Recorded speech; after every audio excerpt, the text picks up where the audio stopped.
Thanks so much for being here. And as I said before, welcome to our webinar series, the 2025 Art Market Roundup, Navigating Tradition and Turbulence. And it's great to see you here.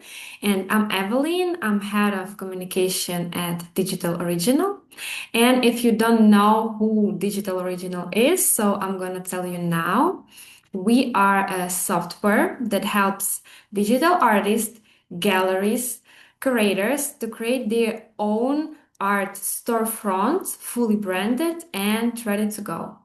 And you don't need middlemen, you don't need to knowing design skills or having some coding skills, or you don't need any subscription. You just need to go to our site, sign up, upload your artworks, and start selling globally. So you can find the link to our site in the very beginning of our chat and proceed and check the information. So, we're excited to co-host this webinar with very important and special guest, Garrett Fletcher. Today we are starting with a big topic, and this topic is how Gen Z is reshaping art collecting. And we got two brilliant speakers here to dive into this topic. So let me introduce you our speaker, Will Corner. Will is head of TEFAF.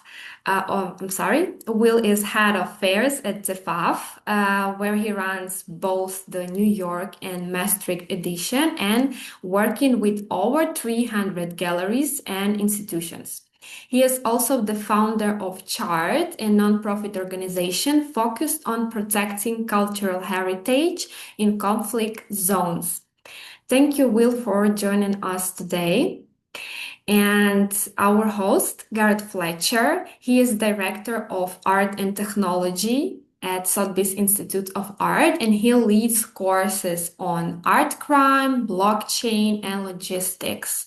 And he is also doing a PhD on digital provenance. So, Garrett, the floor is yours. Thank you so very much, Evelina, for that really lovely introduction. And thank you to everyone at Digital Original for organizing this exciting webinar series. It's really fantastic and my absolute pleasure to be leading this first discussion with a wonderful individual, a wonderful person who's been doing some really important work within many different aspects of the international art trade writ large. Will Corner, him and I have known each other for a wee while now. Definitely refer to him as a friend and a really trusted source of important information in how we might be thinking about where the art world, where things are going to be heading in this tumultuous year in which we find ourselves of 2025. A lot of things have happening quickly. A lot of things have been happening in the last 12 months that have shaped and I guess sort of recalibrated the international art sector. And it's going to be a really fantastic opportunity to be exploring a few of these recalibrations with Will today. I'd really like to thank everyone who's joined this webinar thus far. You're in different parts of the world. I know that Will is in Amsterdam, I'm in Melbourne, and many of you will be on European time. So that is a really kind of potentially fitting metaphor for the sort of the global nature of the art trade that we're all here at the same time discussing these topics. This is the first of three webinars. We'll talk a little bit more about the other sessions after I've had a discussion with Will, but really I just wanted to say thank you everyone for being here today. So let's get cracking, shall we? Will, you've recently returned back from TEFAF, New York, a few days ago. I guess we're going to be coming at a topic which is really relevant for a lot of the people who will be watching this webinar now, and that is the topic of collecting and I guess, the evolution of collecting strategies as perhaps, the biography of the international art collecting market changes and evolves, and that's sort of a necessary outcome of people getting older and more collectors coming into the sector. We're talking about a particular sector called Gen Z, and I don't want to spend too long talking about what definitions there are here or there, but broadly, we're looking at individuals that are born, I guess, between sort of, as they say, 1997 and 2012. This is a young generational shift whose tastes and preferences will shape the art trade, not only now, but as we move forward in the sort of the decades to come. And it's great to have you on board, Will, because your role as head of fairs at TEFAF Maastricht and New York, as well as your role in leading the CHAR, the Cultural Heritage at Risk database, which we can also explore a little bit later if you've got time. It positions you in a really kind of unique location to be able to speak about the biographies of collectors, the shifting, I guess, tastes and sort of and observations that you've had in that role. Now, before we crack on, I just wanted to briefly mention that the chat is open for questions should they be posed throughout the session. So please, if there's anyone out there who has a question that would like us to extrapolate upon with Will, please pop it in the chat. And as circumstances dictate, I'll aim to attend to those questions as they come in. Otherwise, we'll have a bit of time at the end to talk about what you guys would like to know further. Right, without further ado, Will, how are you? Are you okay? Thank you for joining us Morning, today. everyone. Yes, Very, very I'm very well, thank you. We've just finished our second fair of the year at TEFAF New York a few days ago. So thankfully, happily back in sunny Amsterdam, and already focusing very much on our next year. So perhaps to give everyone a background on TEFAF, so we're a foundation registered based in the Netherlands. We run two international fairs, in particular TEFAF Maastricht, which is the leading fair in the world for art antiques from all over the world, all types of objects that can be bought and sold on the market. We'll go into that a bit more later. And TEFAF New York, which is every May, which focuses more on modern and contemporary art. But thanks, Gareth. Yeah, right. looking forward to speaking to everyone and fire away. Let's go. Fantastic, fantastic. Now, I guess just for those that maybe haven't attended art fairs before, these institutions that often they are usually cyclical, as in they happen annually, sometimes biannually. They are basically, from what I understand, sort of locations in which collectors come at a particular period of time to observe, to potentially purchase cultural objects. And TEFAF, as well as suggested, is the leading fair when it comes to his particular market sectors. And I think that's really, really exciting for us to explore further.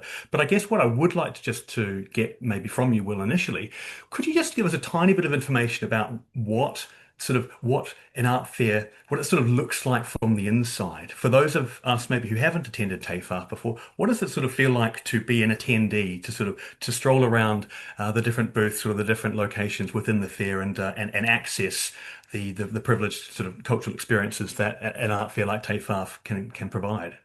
Yeah, of course. Well, art fairs are a global phenomenon. It's certainly not something that is reduced to specific events around the world that take place once. We, of course, all know fairs.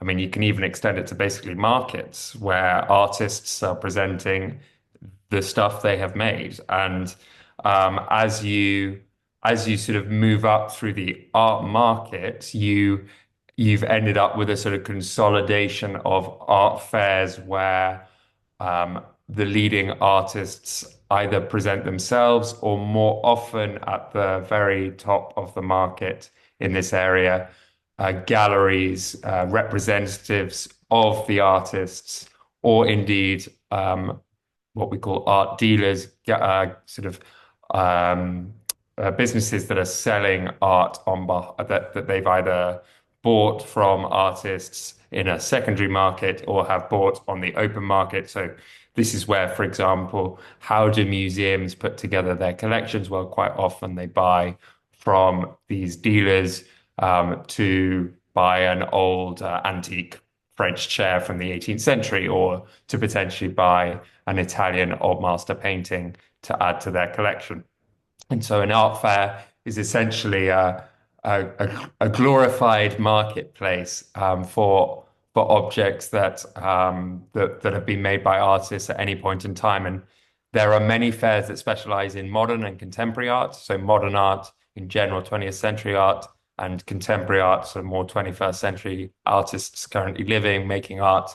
And then there are fewer fairs that sort of specialize in all art from the ancient world. So from ancient Egypt, from ancient Greece, ancient Rome, Cambodia, from South America, all the way up to contemporary art, which is what TEFAF does. Fantastic. And we mentioned before that there's sort of two pillars at this stage of TEFAF. Can you just run us through the how you might sort of distinguish TEFAF Maastricht from TEFAF New York, please? Yes, yes, Maastricht, which is in the Netherlands. It's a town in the border region of the Netherlands on the border of Belgium and Germany, but also very close to Luxembourg and it's there are if you go through the history books of the 20th century, there are lots of and 19th century, there are lots of treaties of Maastricht, and there's a reason for it because it's this sort of area that's very much in a sort of an area, a cultural melting pot area of Central Europe, of Central Western Europe. And the fair there has 15,000 objects. So, as I said, it comes from ancient art all the way up to contemporary. 15,000 objects presented by 270 dealers from all over the world, from 22 different countries. In New York, our fair is more based on modern and contemporary art. So there are fewer objects, there are smaller booths. It's a lot more what you would expect in a traditional art fair, modern and contemporary art fair, if you know, where you have more sort of more stands with white walls so that people can try and sort of imagine what this artwork would be like on their wall at home. Whereas in Maastricht, we really have spent 40 years there, which is how long that fair has been running, with these dealers spending incredible amounts to make their booths look almost like the Versailles Palace in which this particular French object used to be, or almost like the Italian palace where this Italian old master painting used to hang. So it's the two fairs are quite different in the way that they're presented because of the art in which they're interested, which is something I think that we'll come on to. Absolutely. Thank you, Will. No, that's really, really fantastic description.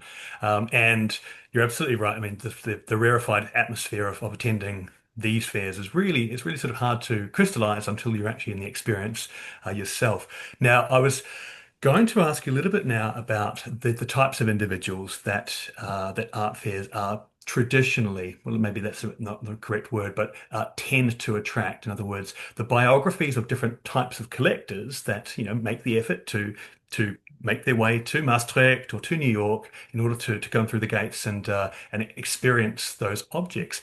Are you able to give us a little bit of information about some of the kind of the biographies of the collectors without being, obviously too generic, some of the kind of the nuances or the particularities of the different types of collectors that you as an art fair are aiming to attract? Yeah, I think so. When we started TEFAF Maastricht, so we started Maastricht in 1987, or what became TEFAF Maastricht started in 1987, whereas we only set up TEFAF New York in 2016. So we had very different reasons, different markets, different times when we set up these two fairs. So TEFAF Maastricht starts essentially as the merging of a Dutch antiques fair and a Dutch paintings fair, so a sort of furniture fair and a paintings fair. And because it was in that border region, you did have a lot of Belgians, Germans, just general Europeans coming to that fair, and it has become a lot more international over time. That's generally where the market has gone anyway. But also it's very much become the museum fair internationally for where museum directors, curators, and groups go to either buy art or to learn, talk, and this is not an either or, of course, it's both. It is both a marketplace and a meeting place. And that sort of growth of becoming the museum fair is still a very big base upon which TEFAF bases itself, because we are as I said at the beginning, we are a not-for-profit foundation. We are very much involved in this sort of cultural heritage, the idea of passing on information, discussing important topics in the market, but also the art world, passing on these things to the next generation, because that's literally what the physical activity that's happening. So that museum base is strong, and then as I said, you have that traditional sort of say local community, local base, and that has really expanded both internationally. So you essentially have at the beginning a more say traditional European wealth to a more recent European wealth, the nouveau riche for as every generation seems to call them. But of course, this is where it becomes very interesting when you move either deliberately or to follow the market. It's a sort of, it's a push and pull. We're basically trying to always look at what can we do better, what people do we really want to reach out to, and also where is the market also trying to look out to. So an example might be that a lot more of the important players in the market these days are art advisors, interior decorators, interior designers. A lot of them naturally come to the fair, but we also want to reach out to them. And I think a very interesting sort of group that is a sort of intersection of the two. Um, the connection that we've had with museums for many years and the connections that we've had with private collectors, a real meeting point for that is the sort of patron groups, trustee groups, the people who surround local museums around the world. And we're really, really proud to welcome more than 60 of those groups coming to the fair each year because they are people who care very much about their local museums, about acquiring works to their local museums, but also finding other ways to get involved in cultural heritage. The last thing I'll say, so that was mainly TEFAF Maastricht. I mean, New York is very similar, but because it's based in New York, it's based in the middle of Manhattan. I think because New York in general has a more diverse base, has a base of younger people with more wealth, you have a sort of slightly different demographic there than you would in the middle of Europe.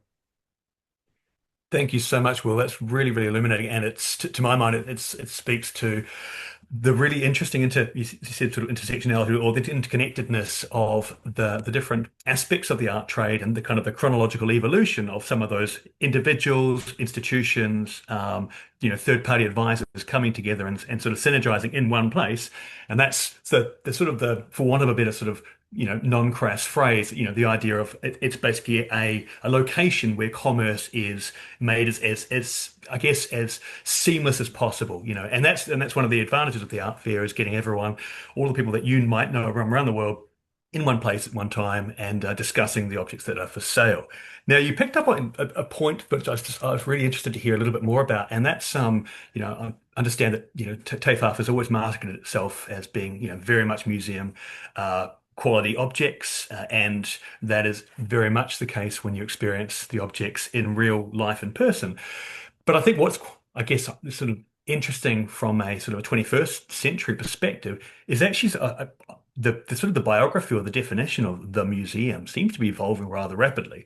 We have different institutions popping up, different what can we say, categories of acquisitions that museums are sort of exploring. And if we use the phrase institutions, cultural institutions as a sort of a rubric for the museum sector, they themselves are, in some ways trying to attract and sustain their audiences and provide kind of a value proposition that enables, an individual, regardless of what their age bracket might be, to spend some of their leisure time in a cultural institution. So with that sort of in mind, and I'm not sure if you have sort of any examples of this, but are you sort of aware of different collecting groups that have over time begun to attend either TEFAF Maastricht or New York or both in that kind of institutional context? So maybe potentially younger collectors or maybe individuals or organizations that had not traditionally or typically attended art fairs coming in and sort of being a part of that ecosystem at all. I mean, I think certainly what I was saying about that the market moves in certain ways and you want to also push that, that is something that's very much on our mind. I think the most important thing to remember about TEFAF as a foundation is that we are a platform for those institutions and also for the trade as well as any other people around the market. And we love that. It's both public sector and private sector.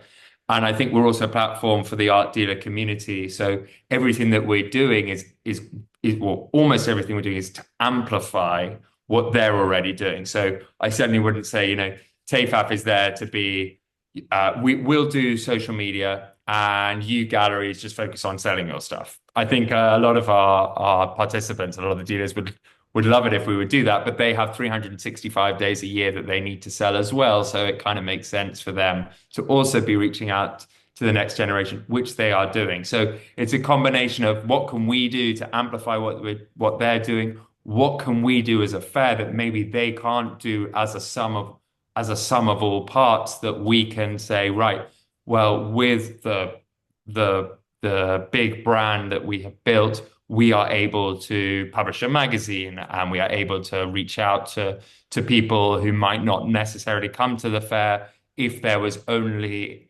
ancient glass. But if you say, well, we have ancient glass, we have furniture from England from the 17th century, we have paintings from Japan in the 19th century, we also have modern and contemporary art. That kind of more broad brush approach does allow us to reach out to a lot more people. And I think when I talked about the traditional European sort of base that we had originally, someone like me, I'm lucky enough to have grown up even in sort of kind of in the art world, but certainly within the museum sphere.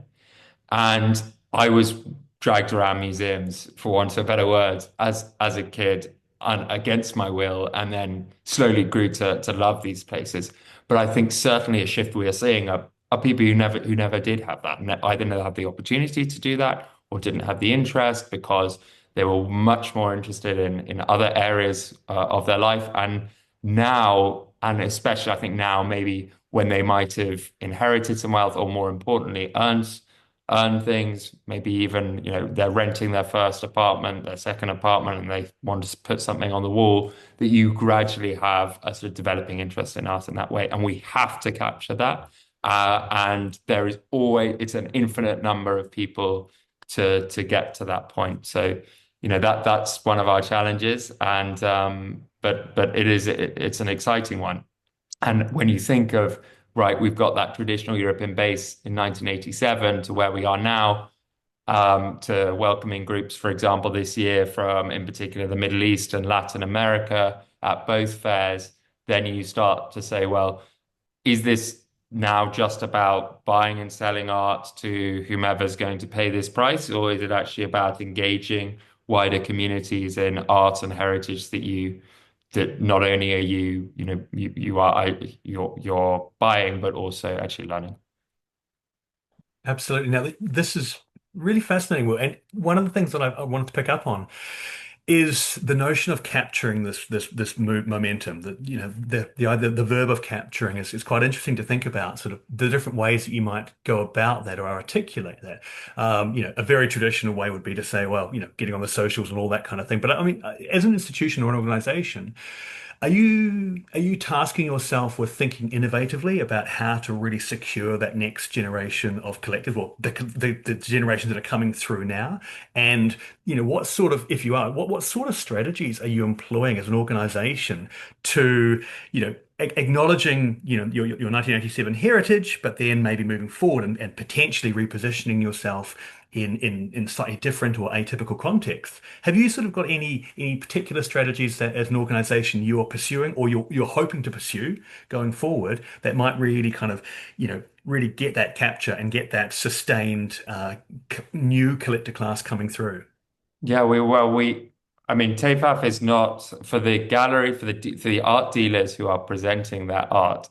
It is an expensive proposition for them. So they're paying for their stand, for their basic rent for the 10 days, 2 weeks that they're in Maastricht, about 60,000 euros. So it is, we have to be making sure that they sell to make back that money to which they are taking this risk to come to ship that object from New York to Maastricht, or from Tokyo, or from even just from Paris or London. It's an expensive proposition. So it is essential that we do find buyers that they don't necessarily meet in their galleries. So you're a gallerist, and I think one of the wonderful things about our community is very often they are family businesses with two or three people running the gallery. They're in particular in St. James's in London, or in the 6th in Paris, but really all over both those two cities and all over the world.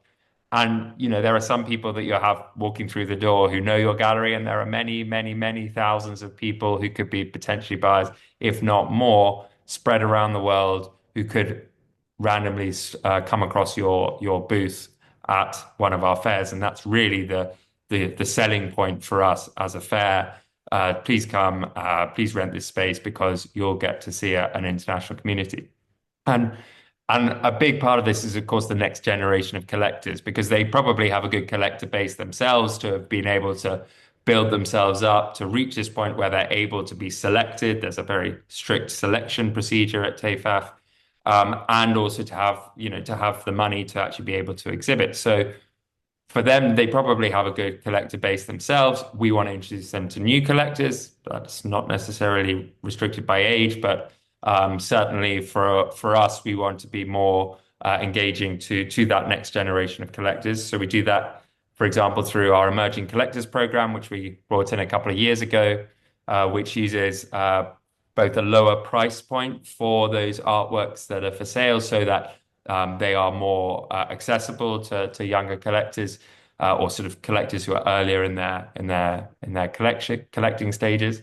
That's done through an interactive floor plan, so the collector knows, or the visitor, I mean, really in this scenario, the visitor knows, right, I can go to this gallery, and I know that, right, there'll be this object, and I also know, and this can be an important thing for the gallerists, for the dealers to know as well, that they're going to expect visitors to come to them and say, "Oh, can I know more about this particular object, which is at a lower price point? Please tell me." And these dealers are absolute experts in all of their fields. So it's a wonderful opportunity, even for the majority of people who don't end up buying the object, either because someone else already got there first that week, unfortunately, or because it's just, they learn about it and they move on. And, as I said, we have 15,000 objects, so there is a wonderful opportunity to learn. So that's one way we're doing it. We also run a curator course, which is focusing on the next generation of museum curators. So curators in general who are already in some of these institutions, and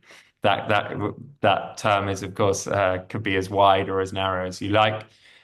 We've invested much more in our social media and our marketing to reach people outside of the fair and during the fair.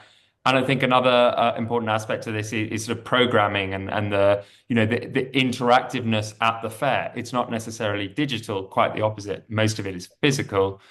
Come and learn about the debate about what is a museum and what is an institution. That's a very common debate that you'll have in these panels, or nowadays we also run a summit that focuses either on cultural heritage, on important issues in private and public spheres of arts funding, and so on. Thank you. Well, that's really, really insightful. And one of the things, again, you sort of mentioned that I would maybe want to pick up a little bit on is the presentation of objects and the way that objects, you mentioned there are 15,000 objects. I don't have enough time to see 15,000 objects when I'm at the fair. So with 270 dealers or galleries that are effectively competing for, a limited duration of eyeballs, presentation is really, really important. And I know that's one of the most fundamental strong points of the fair. Really, it does feel like you're walking inside a museum.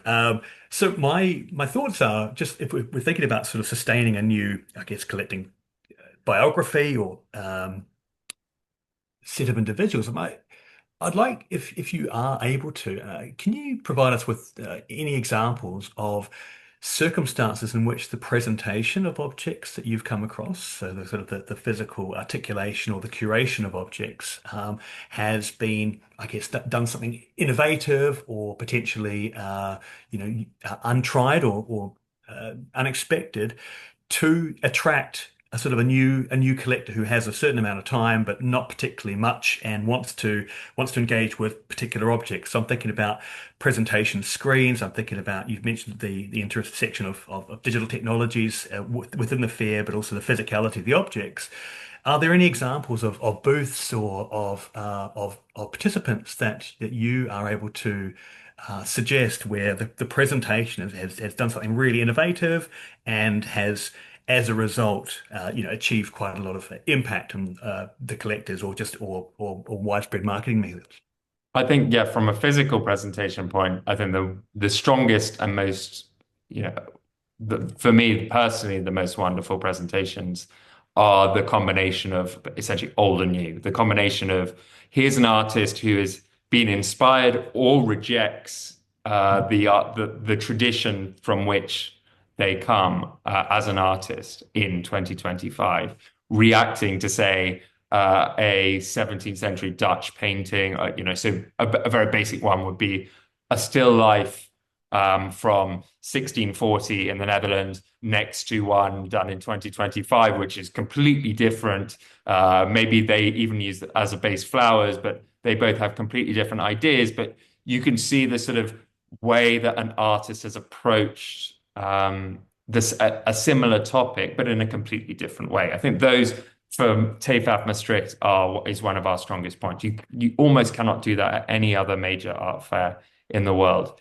But then you can get, really innovative, ways of presenting archaeological objects in a very contemporary context. So reimagining, okay, here is an ancient Roman marble, but look how it fits in against your, for want of a better word, plain white walls that you might have at home. Or vice versa, here is an old French table from the 18th century. How can you possibly imagine you're going to have this in your minimalist apartment? There, you might be able to find a way to present it. And that can go to very simple levels, or it can go to quite extreme ones. We had a fantastic Belgian exhibitor this year do a grotto of sort of a magical world that looked like, it was covered in moss, and they'd installed it for 2 or 3 days before to present ceramics that were both sort of older ceramics, 18th century ceramics with contemporary ceramics. So you sort of had a combination of them all. The last thing I'll say is that, online is the other way because, during COVID, we couldn't have fairs, but also because the growth of online of sort of digital marketplaces. Of course, we're here to talk. Thank you again, Digital Original, because this is exactly the platform that you are helping to create and to put artists on another level. This is exactly what we have tried to do as well through TEFAF Online. And what you see there is that artworks that are now are put up by the galleries on there during the fair quite often are at a lower price point, which is quite a deliberate thing, I think, to reach out to younger or different audiences. That's fascinating. That's a really interesting insight. The idea that you've got kind of a sort of omni-channel marketing going on, physical and digital, and at the same time offering potentially a dividend if you purchase via the digital interface, which I think that's very innovative.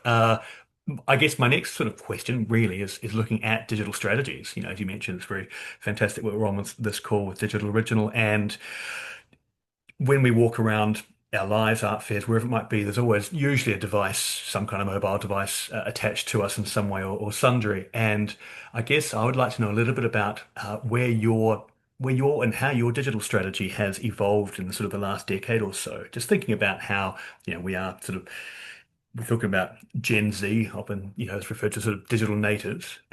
In that context, do you, as an organization, focus quite heavily on really carefully and strategically articulating a digital strategy? Are there things that you're looking to try and build upon as far as reaching these new audiences, on retaining data, how you want to say that, and using that to improve the experience or the customer experience? Or even, you were talking earlier about the role of the fair being basically sort of a connection platform where the collector meets the dealer or the gallerist and a transaction occurs. Are there different ways, or can data be used, or are you thinking about how you might utilize data in order to make those interactions more seamless, more likely, and yeah, any thoughts about those sort of strategies would be great, Will. I think, I've mentioned some of the tools already, the tools that we've used. So social media, marketing, the Emerging Collectors Program and its interactive floor plan, TEFAF Online. But I think what you just said about connection is a huge part of this. We all know that the digital media it's a medium. It's not necessarily the goal. And I think if connection is the goal, then on a very basic level, what is TEFAF Online's connection? Well, the dealer can put any artwork that they've got on their stand at the fair on TEFAF online. But why have they moved to, in general, showing less expensive works on TEFAF online? Well, because the more likelihood of that connection is going to be someone who can't come to the fair, is probably going to want to only buy something at a lower price point if they're seeing it online rather than being able to see it both in person and online. The idea of the interactive floor plan with the Emerging Collectors Program is not, oh, this is really cool. Let's all just wander around with our heads in our phones while we're at the fair to know exactly where we're going. It's about the connection that you're going to have with the gallerist when you get the dealer, when you get to the stand and you say, hi, can I ask about this particular object? Because I know it's on the interactive floor plan. I therefore know it's part of this program. Please tell me about it. And that connection, we all know. That's a very presumptuous thing to say on this webinar. But for those of us who've been lucky enough to be at art fairs before, you quite often have difficulties connecting with the dealer on the stand who's selling the object.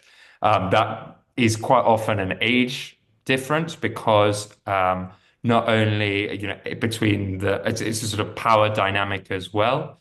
Younger gallerists, art dealers who've been in the market, who are our age or younger, are much better at connecting with people, and digitally they are much better generally outside the fair at connecting with people. So I think it would be much more for us. We're always thinking about what can we do, what tools can we build, but that connection is absolutely essential. And after COVID, the experience, I think we all know the importance of being with your friends, the importance of being somewhere. It's become perhaps a lot more real. And I cannot imagine that even more for Gen Z because, to have been at 18, 19, 20 years old and going through COVID, it must have been way more difficult than it was for us. And the importance of connection is never more important. So for TEFAF, after COVID, we thought, we were all looking at how more digital can we get? And now it's much more about digital is not necessarily the answer. It's about, which I think is essential, we all know this. It's about what is, how can I use it? It's not the artists that make NFTs. It's not the digital is the tick, right? That's what I'm trying to do. It's more using a medium to create something themselves. Fantastic, Will. That's really, really helpful. And it's really nice to sort of to get the exploration of you mentioned the COVID scenario. I remember, we all remember it hopefully very, very well. And I think there was that moment where online or OVRs, the online viewing rooms sort of emerged out of almost sort of obscurity and for a small amount of time, metaphorically, I think sort of plugged the gap of that connectivity in the market, maintaining some form of transaction for the galleries that were obviously very, very clearly struggling in what is a very sort of face-to-face, person-to-person relationship-driven industry. And some of those values, I think, have maintained themselves, since COVID. I think one other thing I was interested in exploring is we think about the idea of values and not to ascribe a very generic value set on an entire swathe of a demographic, but within the art world, certainly in the last sort of 10, 15 years, there's been a bit of a shift, I think, towards a recalibration of what people who are participating in the art trade potentially want to prioritize as value. And when I'm saying that, I'm not so much saying economic value, I'm discussing ideas around sustainability values or equity and inclusion, accessibility, these kind of sort of antecedents that potentially have been potentially overlooked, decades and decades ago, and are now becoming so much more important as a sort of a value driver for the the art market experience. With that in mind, are there any areas in which TEFAF is innovating in perhaps its corporate footprint or in the way that it undertakes its corporate responsibility initiatives in any sort of way that might be aligning itself more to some of these ideas. And but the concept of sustainability could take hours to define, but as a sort of a basic rubric of areas of importance and innovation in the art trade. How is TEFAF kind of moving with the times and keeping up with the expectations of its visitors both now and in the future? I think if I can start first with the sort of the values aspect before I come to sustainability, because I couldn't agree more about values. My father has been involved in charities for decades, and when you grow up around that, you know that not every charity can do everything, and of course that it's important to think about what are your values and where would you like to dedicate any spare cash or any sort of your any momentum towards. So the first thing for us are values and in terms of sustainability is cultural heritage. I mean, for us, we run a restoration fund. We support cultural emergency response, which is a very important charity talking about working in conflict zones that you mentioned at the beginning that works all over the world and most importantly capacity builds with local communities. We work quite closely with UNESCO on making sure that the market is its ethical and legal standards are at a higher standard as well as national and international governments on exactly that as well. So that's a big part of where we put our energy towards. Now, in terms of course, sustainability, we as a fair do indeed have quite a footprint in the market because you have all these objects being moved across the world to come to our fair. We have the stand build, we have electricity and various other areas of which we're creating a big temporary event essentially in two locations every year. And what we do every year is to look at everything that we're doing and see what can we do better because there's a measurement level, right? We work with the Gallery Climate Coalition, which is basically the main actor in this field in the market, to say, right, this is our level of our emissions. How can we lower these emissions? But what we are really leaning into is what do we do currently with the stand build? When we build these stands, what can we do better? So, right, if we say that the frame of the fair historically was replaced every 6 or 8 years, almost the skeleton essentially under which all the stands are put into, how can we make this longer? And our current one is 14 years. So we will need to renew that, and hopefully we will be able to find better materials than were available 14 years ago and make the choices there that we would rather spend more on this or perhaps because long term this is a better investment. But also what can we do with different types of bulbs? So the replacement of halogen bulbs with LED, along with various other initiatives that we've done at the fair, have reduced our electricity emissions by 43% in 5 years. So just by looking at these individual things, we are, I think, more interested, for want of a better word, and I'm really happy to have this debate with anyone about look at everything that we do, talk to all our partners, because one of the crucial things, if you read most sustainability guides about how you can improve sustainability, they say work with long-term partners, because if you work with long-term partners, then you're able to plan ahead. You become more synergized that right, I've seen something, they've seen something because they work at, for example, our stand builders we've been working with since the beginning. They now build all the other big major fairs across Europe, and therefore they would learn things from different fairs are doing. Let's have that conversation. Let's see what we can do better. Fantastic. Well, that's really, really thoughtful insights into how the art trade in sort of writ large can begin to attend to these really pressing urgent needs, and the discussion around sustainability in the art world is obviously gathering much more momentum in the last few years, and it's a real important and and considered factor, and is certainly playing into the decision making of many collectors and many institutions around the globe. We've sort of almost kind of gotten to the end of our session, and what I wanted to do now, just before I ask you a final question, just to remind anyone who's in the session now, please feel free to pop any questions that you might have into the chat, because we've got a few minutes spare to attend to them, and this is your opportunity to speak to and to grill the head of affairs at TEFAF, Will Corner. And in advance of any questions that might be coming through, I guess I really wanted to take a bit of a sort of a macro view on things. We're talking about the sort of the role of the art fair in the global. What can you say? Sort of creative and cultural economy, and there's been an interesting amount of discussions of late about the sustainability of the fair as a model itself. There's phrases that have been coined, fatigue and all these kind of things. All that stuff to one side. There are, art fairs are proliferating or have proliferated. And during COVID, obviously, the number of fairs was reduced significantly.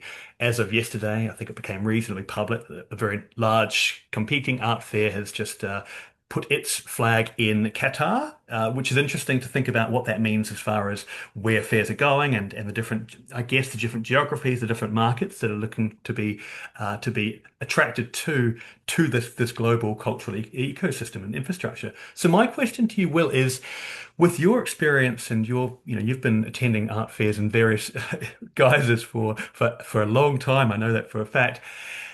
Stepping back and looking at what makes TEFAF and what you guys do well as an art fair, how do you think that or what do you see are sort of the key things that you can do as an art fair to effectively maintain your role and your position in the trade, but more importantly, just to sort of remain sustainable, remain viable business when there is competition and when collective values are evolving over time. So what is it that you think that you as a fair do really well and will persist in doing in order to sustain you guys for the next 10, 20, 30, 40 years?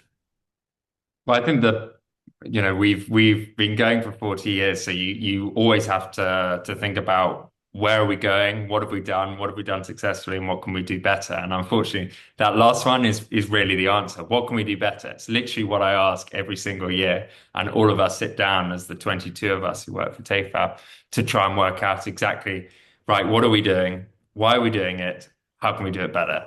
Of course, we pay attention to what other people are doing, what the market is doing, what our dealers want us to do, where we see, we can disagree. We can say, right, the exhibitors, the art dealers think that they want this, but we actually think that they really want this because that's really where the market is going or where the next generation is coming from and so on. So most importantly, we just have to innovate. We have to look at everything that makes us successful, and we've only just talked about a few of these things on this call.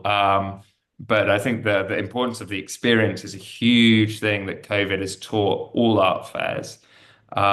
It's an expensive proposition for art dealers, and I think that's the crucial sort of nugget in terms of fatigue. I don't think that when I would have said I was quite fatigued going to 15 fairs a year, or working at 15 fairs a year before I joined TAFAF.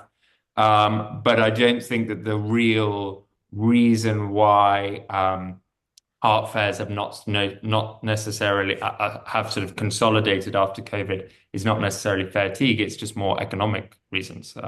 It's an expensive thing to do. The price of materials has gone up. The price of travel has gone up. And so on. So we have to make sure that it's still worth that investment because that is what allows us to be the meeting place. That is what allows us to, for example, support cultural emergency response. Allows us to work with UNESCO on various initiatives and so on. Absolutely will. Thank you very much for that indeed. And I've just seen a couple of questions in the chat, which is wonderful. Thank you to those who have posted them. Maybe to almost combine Olga and Unya's question together.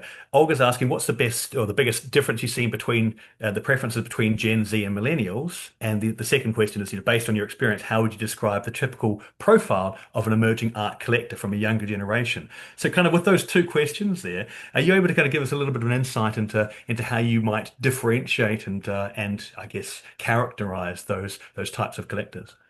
I think so. Thank you very much for those questions and for getting involved, you two. The there we run this summit every year, and we this year we did it about the sort of blended financing that we need this combination of public and private money to support museums, institutions going forward. And we were particularly looking at public institutions. A lot of that debate was involved the great wealth transfer that is apparently currently taking place. But that is still, when you speak to people within these sort of offices that are looking after all this fabulous amount of wealth, they do talk about, well, it's still not quite happening. So in terms of this wealth transfer happening and then everyone's buying art, that's not really the case. And I think that myth, a lot of the dealers already know, we know as the fair, i.e., that the generation of Gen Z, I don't know how many Gen Z buyers we had at the fair this year. I would say one or two. It would not have been many of Gen Z. And I think, but we know that over 5, 10 years, then that power that Gen Z have is really going to start making, for example, the dealer who sits at the back of the stand and doesn't come and say hello because they think that that person's 25, 30, they can't possibly be a buyer, is suddenly going to realize that they're not going to have a future business if they honestly continue to do that. So I think the first thing is that they want to learn. I think that's the same with basically any generation, and certainly any younger generation, is they want to learn. And so the first thing is that the galleries that are engaging with the people who come onto their stand, who are engaging on social media, are the ones who are much more likely to be successful with millennials and Gen Z. And I think that there is also a a desire, even more than previous generations, to understand who is the artist, what are they trying to represent, what do they care about.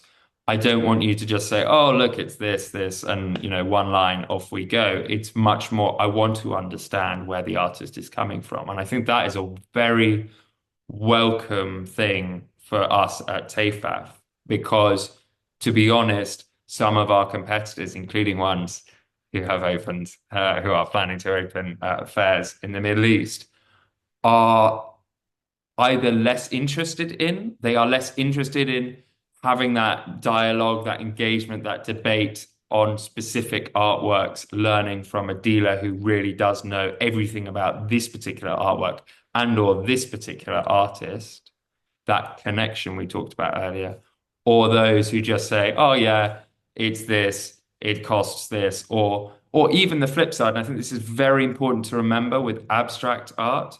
If someone has the red cup crushed up on the middle of the floor, nothing else around it, there is quite often the accusation in mind that old masters, old paintings, you guys you're the snobby ones. And I actually very much disagree. If you honestly go to the full end of abstraction and you have like the red crunched up party cup, there's no label, there's nothing around it.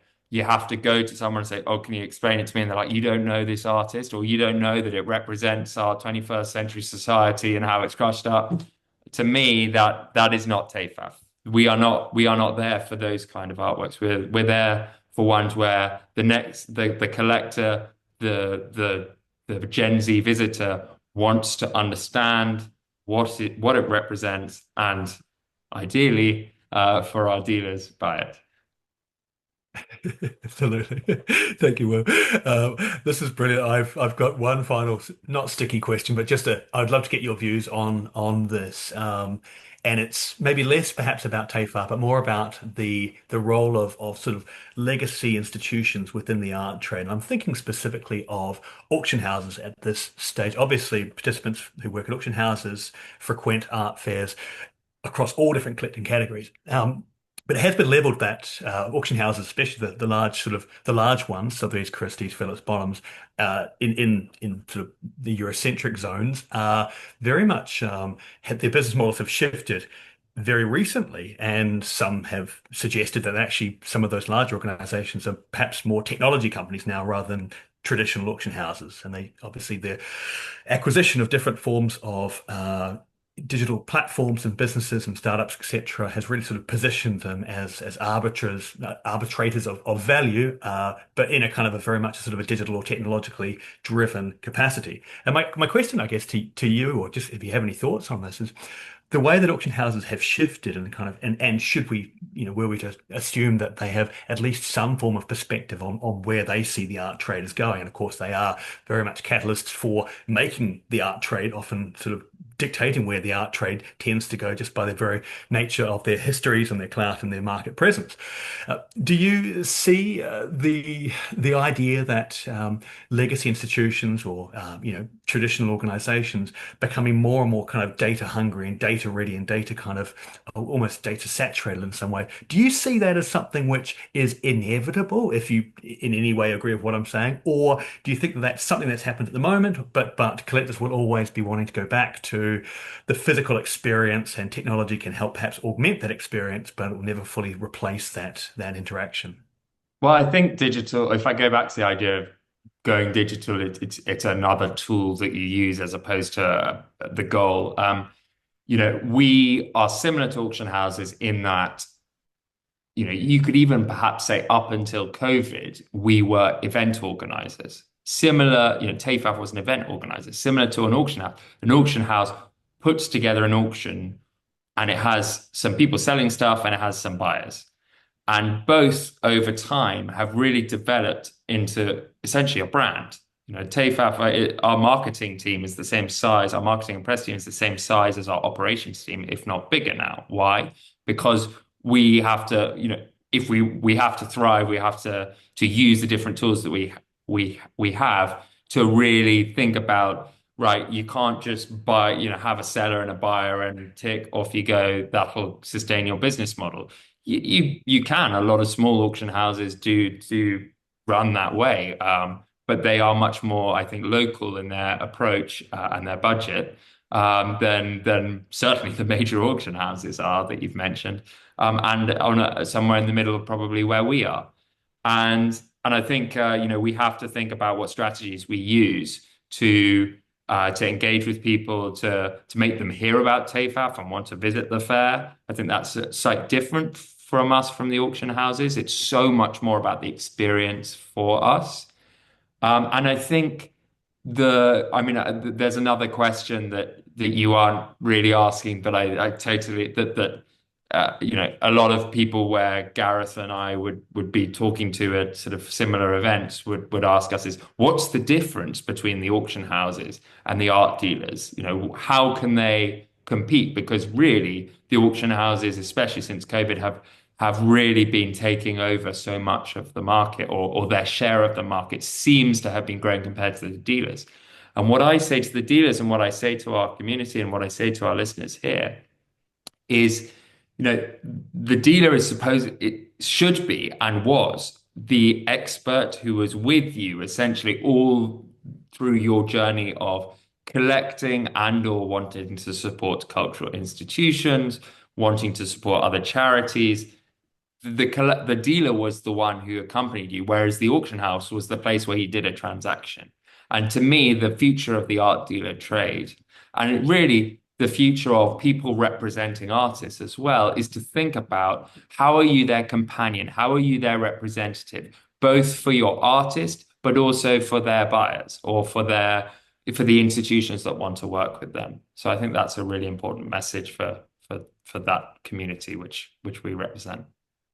Thank you so much, Will. This has been one of the most exciting chats I've had in a long time. It's been really, really, really fantastic to hear your insights. Thank you so much for your transparency and for sharing your experiences and your daily sort of role with us, because the art trade can often be considered a bit of an opaque location. And so having your thoughts and your insights has been so invaluable. I really appreciate it. And I really, really appreciate all of the listeners to the call. Thank you all very much for taking the time out of your busy schedules to spend it listening to Gareth, and we'll have a chat about art fairs in this wonderful context that is, the digital original environment. And I want to thank the digital original team so much for providing the circumstances for this conversation to happen. And I guess just as a sort of a bit of an advertisement, this is the first of three of our sessions that we're going to be looking at the 2025 Art Market Roundup. We couldn't have started with any more aplomb than with Will Corner, the Director of Affairs at TEFAF. But should you perhaps, or anyone, should they perhaps have a spare moment on June the 6th at the same time, same bat channel, I'll be speaking with Nick Walter, who's the founder and CEO of Vortic, which is a really, really innovative, immersive digital platform. Think XR, think AR, think VR, all of these things.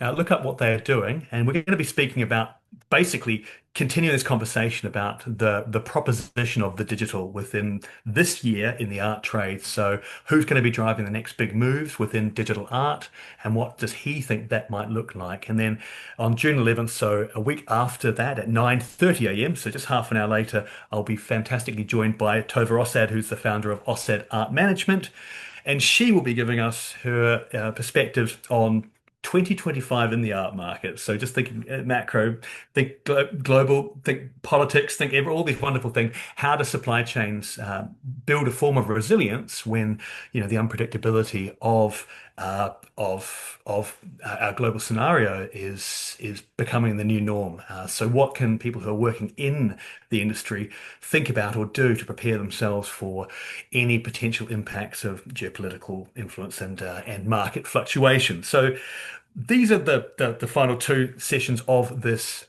series. Will, thank you so much for spending your morning with us from the Netherlands and Amsterdam. It's been an absolute treat to have you on board, and I wish you all the very, very best for today, for this week, and for the sort of the coming weeks ahead. Thank you very much. And thank you to all of you for listening. Have a lovely day. Bye, Will.